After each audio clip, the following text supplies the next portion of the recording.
ऐसे नहीं हो पाएगा। आओ कॉमर्स को थोड़ा डीपली जानते हैं।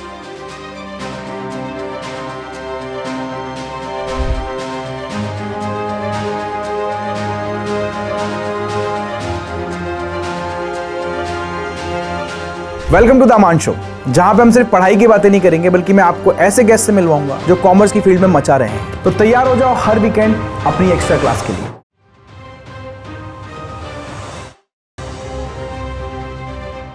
तो नमस्कार, सत श्री अकाल, आदाब। मैं हूं आपका होस्ट एंड दोस्त अमान सिद्दीकी। स्वागत करता हूं आज एक स्पेशल पॉडकास्ट के अंदर, जहां पे हमारे साथ एक आज स्पेशल गेस्ट हैं जिनके क्रेडेंशियल्स काफ़ी हैवी हैं। एक एशिया के बेस्ट कॉलेज से बिलोंग करते हैं और बाकी की सारी डिटेल्स मैं उनसे ही लेना चाहूँगा। तो स्वागत करता हूँ मैं शुभम का अपने पॉडकास्ट के अंदर। तो कैसे हैं शुभम आप? मैं बहुत बढ़िया हूँ। आप कैसे हो अमन सर? मैं बहुत ही अच्छा हूँ। तो थोड़ा सा बैकग्राउंड देना चाहेंगे अपने क्रेडेंशियल्स के बारे में? हेलो दोस्तों। अमन, क्रेडेंशियल तो आपने ऐसे ही बता दिया। मैं एक चार्टर्ड अकाउंटेंट हूँ by profession, qualified in November 16 and having 8+ years of experience entirely in indirect taxation, majority of which comes from the consulting background. Recently मैंने इंडस्ट्री में मूव किया in January this year and currently I am heading the tax department, indirect tax department of a leading logistic company in India. Professionally तो ये है। Okay, very nice.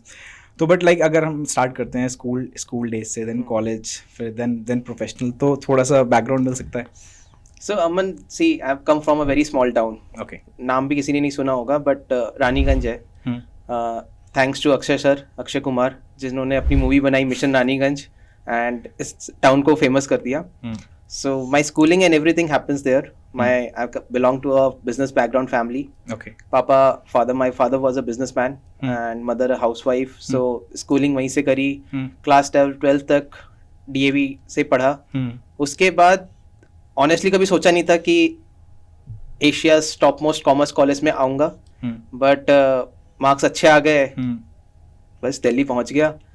फिर college करके CA करके आपके पास बैठा हूँ आज। Very nice.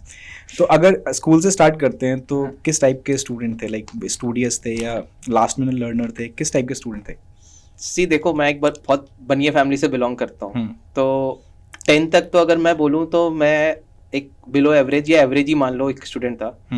I was more incline to business. पापा के साथ दुकान जाना, दुकान से आना, उस समय ज़्यादा मज़ा आता था।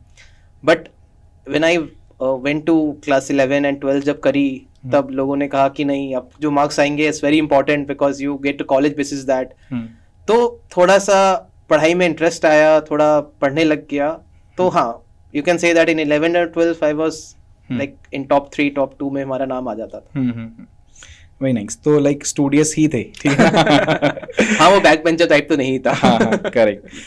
तो अब कॉमर्स लिया आपने, है ना, 11-12 के अंदर कॉमर्स परस्यू करी, देन एसआरसीसी। तो क्या चीज़ ऐसी थी जिसने मतलब इंक्लाइन करा कि कॉमर्स ही लेनी है? क्योंकि अगर स्टूडियस है तो कभी यार स्कूल वाले फोर्स करते नहीं, कॉमर्स नहीं देंगे, साइंस देंगे। तो क्या चीज़ थी जिसमें आपने ऑप्ट करा कि कॉमर्स ही लेनी है? सी ऑनेस्टली हमारे पास चॉइस ही नहीं था। मैं as I told you, I belong to business background family.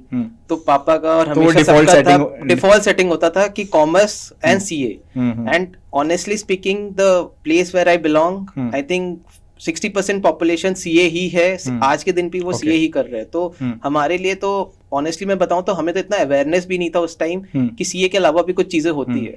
तो वो बाय डिफॉल्ट ही हम सीए में घुस गए। Very nice. तो ये एसआरसीसी का नाम सुना था 11-12 के अंदर या स्कोर आने के बाद ही पता चला कि एसआरसीसी क्रैक हो सकता है? ऑनेस्टली सुना था।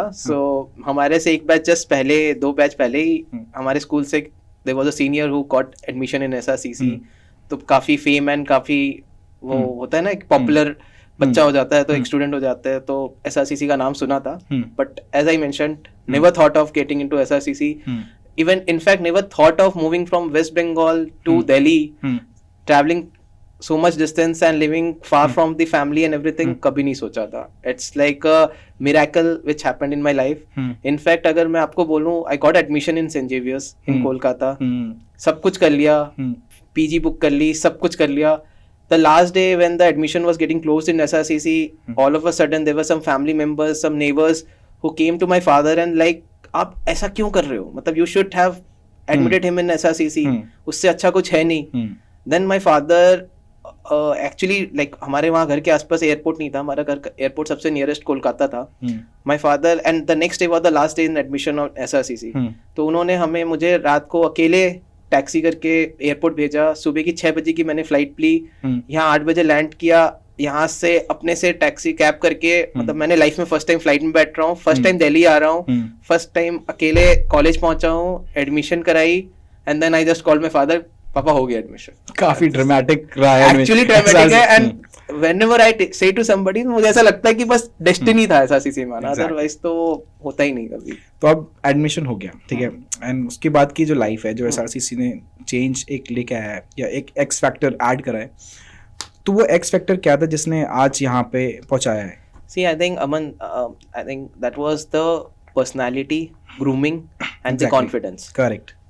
Coming from such a background, I think जब हम SRCC एंटर किए थे ना, और जब वहाँ का क्राउड देखे थे, हम पहले ही एक स्टेप पीछे ले लेते हैं, क्योंकि हम उन बच्चों जितने ना तो हम ग्रूम थे, ना हमारे में उतना कॉन्फिडेंस था, ना हमें प्रेजेंटेशन देना आता था, ना हमारी इंग्लिश उतनी अच्छी होती थी.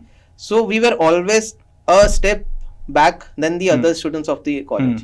तो SRCC ने जो हमें चेंज किया है ना, वो हमें actually that college has brought us from that particular step to the like at the level with all the other students in their college. So it's like level playing field. Level playing field, right, actually. For everyone. So yeah. तो x factor हो गया, like के grooming में बहुत help करी है college, और college करता है, कॉलेज लाइफ एक बहुत इंपॉर्टेंट लाइफ होती है. And also like living far from your family in a different city automatically gives you a lot of confidence, lot of you actually it makes you learn that तुम्हें life जीनी कैसी है. तो and it is also known as Temple of Commerce, ठीक है. तो ये जो tag है Temple of Commerce SRCC को बोला जाता है, ये कहाँ तक ट्रू है? I think 110%. Exactly. 110%. तो इसको वैलिडेट कैसे करेंगे हम लोग? See, I will say education, देखो हम वहाँ जितने बच्चे आते हैं वो सारे के सारे देखो अपने मतलब बिकॉज टॉप लेवल के स्कूल के सबके टॉप ऑफ द टॉप होते हैं, क्योंकि ऑब्वियसली अदरवाइज तो एडमिशन ही नहीं मिलेंगे. तो पढ़ाई तो देखो सब कर लेते हैं, लेकिन जो कॉलेज जो हमें एक्सपीरियंस देता है ना, experience in the terms of the faculty, experience in the terms of the other co-curricular activities, in the terms of societies जो हम वहाँ पर करते हैं, वहाँ जो इतने फेस्ट वगैरह में हम जो वहाँ पार्टिसिपेट करते हैं, and all those things gives you entirely a different environment. आप बच्चों से इंटरेक्ट करते हो, जब आप मुझे याद है जब मैं इतने सारे बच्चों से जब हम मिले, हम जब फ्रेंड्स बने, जब हम interaction, when we used to share our aspirations कि अच्छा तुम्हें क्या बनना है, तुम्हें क्या बनना है. फर्स्ट आइस जो हमारी ब्रेक हुई थी वो फ्रेशर्स पार्टी से ब्रेक हुई थी. Definitely I remember. अच्छा, वेरी नाइस. तो उसके बाद SRCC में एंट्री हो गई, देन फिर CA भी करना है साथ में, दोनों चीज को पैरेलल लेके चलना है. तो वो जर्नी कैसी रही कि साथ में CA की क्लासेस भी हमें लेनी होती है एक्चुअली. उस टाइम तो ऑफलाइन क्लासेस होती थी, हमें जाना होता था, है ना. अब तो काफी सारा कंटेंट ऑनलाइन अवेलेबल है, स्टूडेंट्स के पास काफी एक्सेसिबिलिटी आ गई. तो वो जो मैनेज करना होता है कि क्लास भी मैनेज करनी है, ऑफलाइन भी जाना है वहाँ पे कोचिंग लेने, वो कैसे बैलेंस हो पाया? वो करना पड़ा.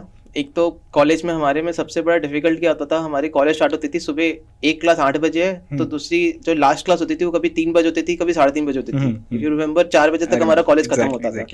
तो हम क्लास लेते थे जनरली शाम की एकदम 6 बजे वाली, एंड कॉलेज खत्म करते ही DDC का बस पकड़ा, एंड या तो लक्ष्मी नगर या तो ITO क्लास लेने दौड़ते थे, एंड देन वापस घर आके घर पे खुद सेल्फ स्टडी करनी होती थी. प्लस जो बीच बीच में जो ब्रेक्स मिलते थे, library was our favorite spot for doing that self study. So obviously initially it was very difficult, but you get that company, lot of friends are doing that CA, तो उनके साथ पता नहीं चलता है अपने आप कैसे कैसे आपकी जर्नी निकल जाती है. ऊपर से बीकॉम ऑनर्स का सिलेबस भी काफी अलाइन रहता है. 100% है ना. 100%. सो जो फैकल्टीज जो आप CA में पढ़ते हो, और प्लस जो हमारे कॉलेज में भी जो फैकल्टीज हमें पढ़ाते थे, बहुत अलाइन था, बहुत सिमिलैरिटीज थी जो हमें हेल्प करती थी कि एटलीस्ट हम बहुत मैच कर पाते थे, हम चीजों को बहुत कनेक्ट कर पाते थे actually. So if we talk about faculties, can you name some few faculties which you remember? Like I remember one, Amit Sachdeva sir. Amit Sachdeva तो देखो he was the I think the Shahrukh Khan of और जो देखा था ना कि बॉलीवुड के हमारे जो फेवरेट स्टार होते हैं, तो वो थे. And I remember इनके जो ओपन क्लासेस होते थे स्टेडियम में, but there was one teacher as well, SK Agarwal sir, law पढ़ाते थे. I think I didn't get an opportunity to be his student, but इसके अलावा स्टूडेंट टीचर्स के नाम तो मुझे याद ही नहीं है. अच्छा इसके अलावा सोसाइटीज की अगर हम बात करें, क्लब्स की हम बात करें, तो कौन कौन सी सोसाइटीज के पार्ट थे? सो सी ऑनेस्टली सोसाइटीज बहुत सारी थी, but as you mention CA को साथ करना था, तो हमने इनिशियली 1.5 साल, जब मेरा आईपीसीसी जब तक नहीं हुआ था इंटरमीडिएट, हम सोसाइटीज से बहुत दूर थे। लेकिन जब आईपीसीसी करके वापस कॉलेज आए तो हमें लगा यार हम तो बहुत पीछे रह जाएंगे, और उस टाइम तक ऐसा हो गया था कि सोसाइटी सारी फुल हो गई थी।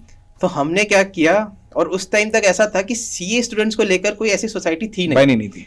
तो हमने क्या किया, हम कुछ दोस्त मिलकर हमने initiative एक नई सोसाइटी बना दी FCADC के नाम से, future chartered accountants development cell करके। And that was actually, Aman, I will tell you, that was a wonderful experience which we had, because it gave us such a good exposure. क्योंकि हम उससे क्या हुआ, वी एक्चुअली रीच्ड, हमने एक तो पहले सोसाइटी बनाना, उसके बाद उसके वो फेस्ट ऑर्गेनाइज करना। हमने एक्चुअली उस समय प्रवीण सर थे, हमने नीरज अरोड़ा सर और भी 2-3 जनों को हमने बुलाया था, वेबिनार सेमिनार्स किए थे। तो वो काफी अच्छा एक्सपीरियंस था, and it was like we were able to connect with our profession also, and तो एक अलग मजा आया था उसमें। तो खुद ही एक सोसाइटी स्टार्ट कर दी थी। बस हम वही ना, सीए है तो। अच्छा, तो अब if you talk about C, ठीक है, अब तो काफ़ी ज़्यादा पैटर्न चेंज हो गया। उस टाइम अलग पैटर्न था, उस टाइम सीपीटी चलता था एग्जामिनेशन, और फिर आईपीसीसी चलता था, एंड देन फाइनल। हाँ, अब सेम स्टेजेस है, बट फाउंडेशन, इंटरमीडिएट और थोड़ा सा सिलेबस भी अलग हो गया है। तो ये जो चेंजेस आ रहे हैं, ठीक है, इंडस्ट्री के अंदर या सी इंडस्ट्री के अंदर, थोड़ा सा मैं जानना चाहूँगा कि इसकी क्या रेलिवेंस है, ठीक है, जो क्योंकि business environment is dynamic, environment change हो रहा है, कंप्लायंसेस चेंज हो रही हैं, तो वो सारे चेंजेस आ रहे हैं। और जो हमारे अभी स्टूडेंट हैं, ठीक है, उनके लिए वो जो कोर्स है, अगर वो कोई कॉलेज लेना चाहते हैं, बीकॉम करना चाहते हैं, बीकॉम ऑनर्स करना चाहते हैं, और साथ में सीए भी परसू करना चाहते हैं, तो दोनों को कैसे वो लेके चल सकते हैं, ठीक है। और दूसरा, ये जितने भी चेंजेस आ रहे हैं, ठीक है, ये किस तरीके से रेलिवेंट हैं उनको और एक्सेल करने के लिए? सी आई थिंक अमन, रेलिवेंस तो 100% है, बिकॉज अगर आप पुरानी चीज ही पढ़ते रह जाओगे, सो वंस यू क्वालिफाइड और once you get graduate from the such a esteemed college, आप आउटडेटेड रह जाओगे, बिकॉज आप जो पढ़ रहे हो फिर वो कोई रेलिवेंस उसका बचेगा। Exactly. I will give you a very small example, like when I was preparing for my CA exams, और जब मैं बीकॉम ऑनर्स कर रहा था, उस समय जीएसटी जो मेरा एक बहुत ही फेवरेट सब्जेक्ट है, वो इंट्रोड्यूस होने वाला था, हुआ भी नहीं था, होने वाला था। लेकिन और हम उस समय सर्विस टैक्स, एक्साइज और डिफरेंट टैक्सेस पढ़ रहे थे, वो नेगेटिव लिस्ट एंड पॉजिटिव। हाँ, और जब तक हम उसमें आए तब तक फाइनल हो गया था कि 2017 पे गवर्नमेंट जीएसटी लाने वाली है। इंटरेस्ट खत्म हो गया था ऑनेस्टली हमें, कि वो पढ़ने का मन ही नहीं करता था, कि लेकिन पता था कि यार एग्जाम तो उसी को पढ़ के देना है। Correct. So what, like, I really appreciate that if the government and if the syllabus are changing as per the environment, as per the relevance, so it's actually the thing which should happen. For example, AI technology, अब audit में भी आजकल बहुत सारे tools use होने लग गए हैं। It's not that manual audit कि हम बैठ के वो paper देख रहे हैं। तो if in syllabus we are talking about those things, it's wonderful. I think that is the thing we need in our country. तो अब स्टूडेंट अगर दोनों चीज़, जैसे हम बी कॉमर्स की बात करते हैं और फिर चार्टर्ड अकाउंटेंसी की बात करते हैं, तो दोनों किस तरीके से अलाइंड है? और स्टूडेंट अगर करना चाहें इसको, कि वो बी कॉम ऑनर्स भी करना चाहते हैं, एक प्रोफेशनल कोर्स करना चाहते हैं, और उसके अलावा भी सीए के अलावा भी अदर कोर्सेज हैं, तो वो कौन से कोर्सेज कर सकते हैं? एक एकेडमिक कोर्स हो गया, साथ में एक प्रोफेशनल कोर्स हो गया, तो वो चाहे वो चार्टर्ड अकाउंटेंसी हो, चाहे वो ACCA हो, चाहे कोई भी XYZ कोर्स हो, तो दोनों किस तरीके से अलाइन होकर स्टूडेंट कर सकते हैं? क्योंकि थोड़ी सी डिफिकल्टी आ जाती है जब हम 2 कोर्स कर रहे होते हैं, डेफिनेटली, तो वो कैसे उसको ओवरकम कर सकते हैं? See I think Aman, it's all about balancing, ठीक है। अब हमें क्या होता है कि हम सीए भी करते थे, तो अब कोई अगर बच्चा सीए कर रहा है, तो ऑब्वियसली वो आर्टिकलशिप तो अपने ग्रेजुएशन के बाद ही स्टार्ट करेगा। एग्जैक्टली। सो वो जो 3 साल और या 4 साल जो भी उसके बीकॉम जो ग्रेजुएशन के उसके टाइम है, उसमें वो क्या कर सकता है? उसमें वो एक फाउंडेशन क्लियर कर सकता है, और उसमें उसको इंटरमीडिएट क्लियर कर, exactly, and he has sufficient time to utilize that entire 4 years 3 years।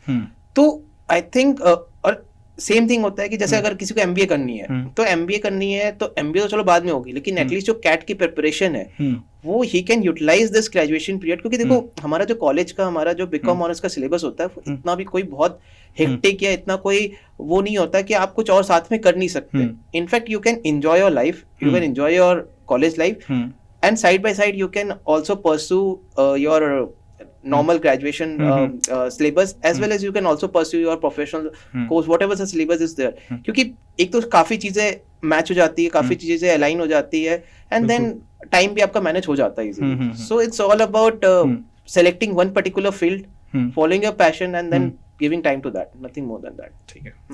अच्छा, उसके बाद अब थोड़ा प्रोफेशनल लाइफ पे आ जाते हैं. ठीक है. After that the completion of graduation and completion of CA, you joined Deloitte.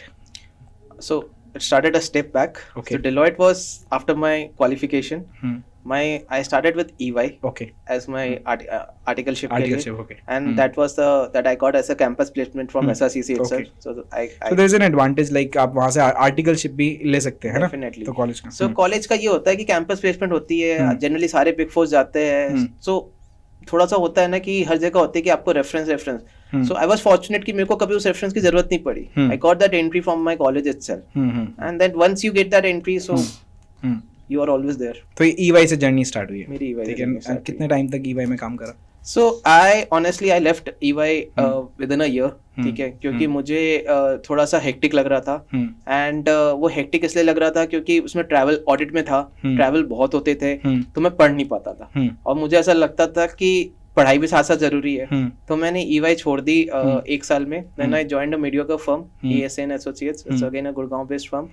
And वहाँ भी मैंने इंटरनल ऑडिट में था. वहाँ भी मैंने 1 साल करी. Then I was like कि नहीं, और एक चीज बचती है, वो है इंडस्ट्रियल ट्रेनिंग. तो उसका भी एक्सपीरियंस लेना है. So last year of my articleship, I went to GE, General Electric. It was one of a most reputed company at that time. And I got an opportunity, and that was the time when I got introduced to taxes, indirect tax, because my industrial training was in the indirect tax function of GE. And the team which I got there is the same team जिसके साथ मैंने 7.5 साल 8 साल Deloitte में गुजारे. Okay. So that was my so your area of specialization is indirect taxation. indirect taxation. तो थोड़ा सा indirect taxation के बारे में बताना चाहोगे कि So क्या क्या इसके अंदर लाइक अपॉर्चुनिटीज हैं, क्या क्या फील्ड्स हैं? So indirect taxation, see, indirect taxation होती क्या है, पहले तो एक बात करते हैं. Exactly. So एक तो डायरेक्ट टैक्स होती है जो हम डायरेक्टली गवर्नमेंट को हम अपना खुद टैक्स पे करते हैं, which is इनकम टैक्स. ठीक है. And then there is a indirect tax. Indirect tax को क्यों बोलते हैं? क्योंकि हम यहाँ पर टैक्स डायरेक्टली गवर्नमेंट को पे नहीं कर रहे. हम जिससे हम सामान खरीद रहे हैं या जिससे हम there is a third party, indirectly that revenue is going to the government. For example, आप कोई भी चीज खरीदते हो, आप उस पे जीएसटी पे करते हो. वो जीएसटी वो सप्लायर जो है वो फिर गवर्नमेंट को पे करता है. So indirectly you are paying it to the government. So अब इनडायरेक्ट टैक्स सिर्फ जीएसटी नहीं होता है. सो इनडायरेक्ट टैक्स कस्टम्स भी है एंड जीएसटी है. And in some states there is excise also. So this constitute of indirect taxation. So पहले जब हम सर्विस टैक्स, वैट और ये सब की बातें करते थे, when GST came in, so GST subsumed all this service tax and VAT. Now we have one GST, then we have customs, and as I mentioned, so excise which is limited on like petroleum, alcohol. तो ये सारी कुछ चीजें हैं जिसमें अभी VAT भी है किसी स्टेट्स में. तो this is all about indirect taxation. अच्छा, तो जैसे मेरी एक बार बात हुई थी आपसे, है ना, तो when you were talking about transfer pricing, के ट्रांसफर, तो Deloitte में अगर देखा जाए तो you told me there are different verticals, internal audit, auditing, transfer pricing. So I guess you were in transfer pricing, I guess. No, indirect taxation. Okay. तो वही indirect taxation के अंदर के compliance होती हैं generally? नहीं. So देखो, मैं आपको समझाता हूँ. So जो कोई भी कंसल्टिंग फर्म होती है, so taxation is a very big vertical, is a very big function. उसमें फिर बहुत सारे verticals होते हैं. जैसे there is a corporate tax which is a direct tax, then there is a transfer pricing, and then there is a indirect taxation. Okay. So these three different verticals. ठीक है. अब डायरेक्ट टैक्स की बात करें तो हमने बात कर ली कि it's all about income tax. ठीक है. एंड कॉर्पोरेट टैक्स और इंटरनेशनल टैक्सेशन. ट्रांसफर प्राइसिंग की अगर मैं बात करूं तो it's about entirely about the arm's length thing. कि अगर जो भी कंपनी अपनी ओवरसीज कंपनी, फॉरेन कंपनी से ट्रांजेक्शंस कर रही है, so they have to follow that transfer pricing regulations. They have to do that compliances. उसमें कंप्लायंसेस होती है 3CB एंड वो सारी कंप्लायंसेस होती है जो 30 नवंबर को जाती है. तो वो आपको ट्रांसफर प्राइसिंग रिपोर्ट लेनी होती है. तो वो सारी और आर्म्स लेंथ स्टडी करानी रहती है. So that's a different, entirely a different vertical. Then comes the indirect taxation, जिसकी हमने बात करी, जीएसटी, कस्टम्स और ये सब चीजें आती है. And all this comes under tax. Now tax भी एक सिर्फ टैक्स नहीं होता. अब टैक्स भी एक is a subgroup of a major vertical. अब क्या होता है, कंसल्टिंग क्या करती है, ऑडिट भी करती है, टैक्स भी करती है. Then there is a consulting business also. फिर इंटरनल ऑडिट्स भी होती है. फिर एडवाइजरी, मतलब अकाउंट एश्योरेंस भी होती है, जहां पर अकाउंटिंग रिलेटेड एडवाइजरी होती है. सो अब now this days this big four और this consulting firms are not all about audit. हमें ना, हम अपने टाइम पे सोचते थे एक सीए फर्म है तो वो तो ऑडिट. ऑडिट तो एक छोटा सा एक while it remains one of the major vertical, but it's just one vertical. इसके अलावा भी there are lot of other opportunities, lot of other fields where people or students who want to pursue can, and इसमें सब में the best part is कि इसमें सब में CAs होते हैं. So opportunities, like there's a unlimited, there's no limit to the opportunity. It's about your interest, where you want to, like which field you want to take. तो अब commerce student का main dream तो होता है कि SRCC में चले जाएं, एसआरसीसी से प्लेसमेंट हो जाए बिग 4 कंपनीज में. तो यू मेंशन बिग 4, तो बहुत सारे स्टूडेंट्स हैं सर बिग 4 में हमारा एडमिशन वो सिलेक्शन हो जाए, एसआरसीसी में एडमिशन के बाद सीधा हम चाहते हैं बिग 4 में हमारा सिलेक्शन हो जाए. तो ये जो बिग 4 का जो टैग है, ठीक है, जिसके अंदर Deloitte, EY, PwC, KPMG companies आती हैं, तो यहाँ का थोड़ा वर्क कल्चर कैसा है कि हमारे स्टूडेंट, बहुत से मेरे स्टूडेंट से बात होती है, सर डेलॉइट में वर्क करना है, सर EY में वर्क करना है. हाँ, तो ये क्या सजेशन देंगे हम स्टूडेंट्स को, किस तरीके से वहाँ तक पहुँच सकते हो? अगर अभी से आप 11th-12th क्लास के अंदर हो तो किस तरीके से अपने आप को नर्चर करना चाहिए स्टूडेंट्स को? सी आई थिंक मैं आपको 2-3 चीज़ें इसमें बताऊंगा. सो फर्स्ट ऑफ ऑल देखो, आप कभी भी कोई भी बिग 4 में इंटरव्यू देने जाते हो ना, as a fresher, they will never जज यू बेसिस योर टेक्निकल, क्योंकि उनको पता है अभी आपको काम नहीं आता है, अभी आप जस्ट कॉलेज से निकल कर आए हो. व्हाट दे जज you is basis your analytical skills. ठीक है, फॉर एग्जाम्पल मेरा जब मैंने एसआरसीसी में बैठ कर EY के लिए जब आर्टिकलशिप की इंटरव्यू दी थी, you will laugh at the question which was asked to me. वो क्वेश्चन था कि Shubham, tell me what is the volume of the room in which we are sitting and how we will measure this volume. It was a very strange question कि हम कभी expect नहीं करते and people used humble कर जाते हैं, लेकिन वो बहुत interesting question था और उस पे हमारी 15 मिनट डिस्कशन चली है. So एक्चुअली हम जब एनालाइज करते हैं ना कि बच्चा कितना स्मार्ट है, मतलब कितना अपने आप को प्रेशर में, अगर बच्चे को प्रेशर में डाला जाए और एब्स्ट्रैक्ट क्वेश्चन पूछा जाए, वो कैसे उसको हैंडल करता है. सो और वो क्यों होता है, क्योंकि देखो बिग 4 में ना प्रेशर की there is a work pressure, और वो work pressure is not a bad thing और is not something negative. It's about making you strong. It's about making you strong enough to actually face the corporate world once you come out of that big 4. So comfort zone से जो आपको निकालता है ना, college को student से comfort zone को निकालना बहुत जरूरी होता है. वो काम बिग 4 इतनी अच्छे से करता है कि वो मैं आपको क्या बताऊं. तो इसीलिए कुछ बच्चों को ना ये बहुत हेक्टिक लग जाता है and they get scared at a very early stage. ऐसा नहीं है कि मैं भी जब मैं एज अ AM जब मैंने 1-2 साल हुए थे, मुझे याद है मैं 10-11 बजे ऑफिस में बैठा रहता था. हम सुबह चले जाते थे, दिन भर काम करना, वीकेंड में भी काम करना. तो सब कहते थे यार क्या लाइफ है, ऐसी कोई लाइफ होती है क्या? बट मुझे पता था कि ठीक है, अभी तो हथौड़ा पड़ रहा है, अभी तो इट्स टाइम कि मेरे को अपने को तपाना है, मोल्ड हो रहा है. असली रिजल्ट्स तो हमें बाद में मिलेगी and we got that. So it's about patience, it's about persistence. आप अगर सेम चीज स्टडीज में भी स्टूडेंट्स को फेस करनी पड़ती है. थोड़ा स्टार्टिंग में डिफिकल्ट होता है, बट अगर आप एंड्योर करते हो तो फिर लास्ट में सक्सेस मिलती है. 100%. अब जैसे हमारे टाइम तो मेरिट बेसिस पे हम लोग के एडमिशन होते थे, बट अब ऐसा थोड़ा सा चेंज हो गया है. And we were lucky enough. Exactly. तो अब एक एग्जामिनेशन है, जैसे CUT एग्जामिनेशन है, CUT स्टूडेंट्स को देना पड़ता है, उसके through they get into different colleges and different universities.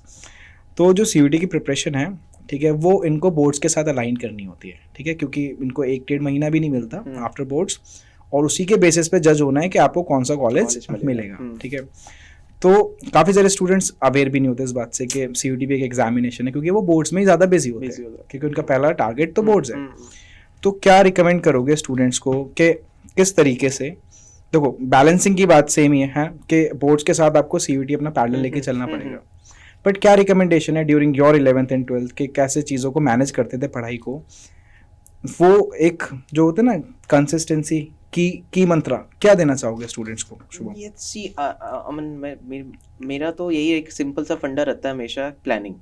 अगर आपको पता है कि CUT एक एग्जाम है, ठीक है, और आपको 12 के बाद 1.5 महीने का ही टाइम है, तो ऑब्वियसली आपको उसकी प्लानिंग तो पहले से करनी पड़ेगी.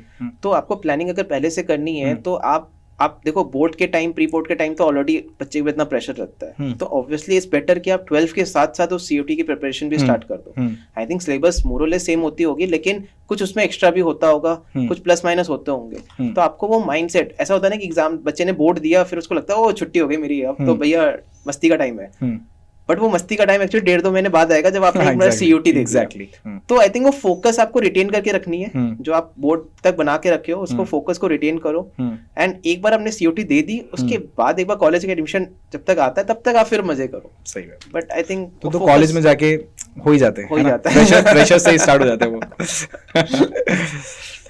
तो अब थोड़ा सा मॉल को लाइट करा जाए, है ना. कुछ रैपिड फायर क्वेश्चंस है, ठीक है, और सिंगल वर्ड में आंसर करना है ना. ओके. CA और SRCC? SRCC. One subject you hated in school? History. 11th 12th history. मतलब स्कूल था तो अच्छा, क्लास 10 तक तो मतलब जो भी जहाँ रटने वाली चीज होती थी वो बिजनेस स्टडीज है. हाँ बिजनेस स्टडीज थी. नाइट आउल और early riser? Night owl.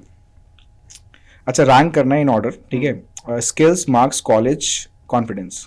I think skills, confidence, college and then marks. Nice. One myth about CA you want to bust? See it's not a part time job. आप ये मत सोचो कि मैं CA को side में कर लूंगा, कुछ और साथ में कर लेना. It's not a part time job, it's a full time full dedication job and you need to give your 100%. बनने के बाद भी पढ़ाई है. पढ़ाई है, एग्जैक्टली. अच्छा, favourite hangout spot in SRCC? Irfan. और इरफान की पूजा बैठी. मैं recently I visited the college but थोड़ा सा चेंज हो गया आई गेस वहाँ पे अब. अच्छा, it's been time since I have visited so not sure. Deloitte in one word? Home. After spending such a long time in Deloitte, actually I felt like a home in there. So. A junior asks like, sir shout out बता दो CA clear करने का. Yeah, देखो, make it your passion. If you are passionate to become a chartered accountant, then only you will be able to clear it. Otherwise, you will keep on hanging in and you will keep on making excuses कि वो luck पे depend करता है. जिस दिन आपने उसको अपना passion बना दिया ना, मैं गारंटी लिखता हूँ आपका फर्स्ट शॉट में क्लियरेंस होगा. So that's it. Last question. One book or one movie which a commerce student should watch? 3 Idiots. I'm not a Amir Khan fan, but that movie gives you a lot of learning. कि वो जो एक dialogue है ना उसका कि excellence के पीछे भागना चाहिए, है ना. हाँ, तो मुझे वो बहुत हिट करती है कि मतलब, और आज हम जब इतने 8-9 साल हमने काम कर लिया ना, तो हम लेते आजकल हम इंटरव्यूज लेते रहते बच्चों के, हम हायर करते थे, हम देखते बच्चे पढ़ के आ जाते हैं, आर्टिकलशिप नहीं करते या रट के आ जाते, समझते नहीं चीजों को, तो वो नहीं कर पाएंगे. तो प्रैक्टिकल नॉलेज नहीं लेते. प्रैक्टिकल नॉलेज होना, आपको चीजों को समझना बहुत जरूरी है. सेम मैं भी अपनी क्लास में स्टूडेंट्स को ही बोलता हूँ कि जो टॉपिक पढ़ाया गया है इसको रटो कम, तो प्रैक्टिकल इसकी इम्प्लीकेशन ज्यादा देखो, क्योंकि वो लॉन्ग टर्म तक याद रहती है. 100%. तो बस एक लास्ट लाइन से इसको एंड करेंगे कि जो हमारे स्टूडेंट्स हैं, जो एस्पायरिंग स्टूडेंट्स हैं, कि SRCC जाना चाहते हैं या साथ में CA करना चाहते हैं, क्योंकि ज़्यादातर हमारे साथ कॉमर्स स्टूडेंट जुड़े हुए हैं, तो उनको क्या रिकमेंड करना चाहोगे आप, क्या कैसे मोटिवेट करना चाहोगे? सी, एक ही चीज बोलूंगा भाई, nothing is impossible. Don't feel like that you are coming from a Hindi medium school और you are coming from a small town और you are coming from a under privilege family और व्हाट, तो आप SRCC नहीं पहुंच सकते, या आप CA नहीं क्लियर कर सकते, या आप कोई भी आप कोर्स का नाम ले लो, आप ये चीज नहीं कर सकते. डोंट से चैलेंज योरसेल्फ कि आप ये कर सकते हो एंड आप वो कर जाओगे. Honestly saying, I was not from a very reputed family or a big city कि हमें पता, और not from a fancy school जहाँ हमें पता होता है कि ये सब चीजें हैं, but हम किए ना, हम पहुंचे. Exactly. So nothing is impossible. Mindset होना चाहिए बस. Mindset होना चाहिए और आप में चाह होनी चाहिए. That's it. Thank you so much Shubham, आज जुड़ने के लिए हमारे साथ. Thank you so much Aman. I think it was wonderful interacting with you, and I think it was wonderful sharing my experience and learning with you, all of my friends. Thank you so much. Thank you so much.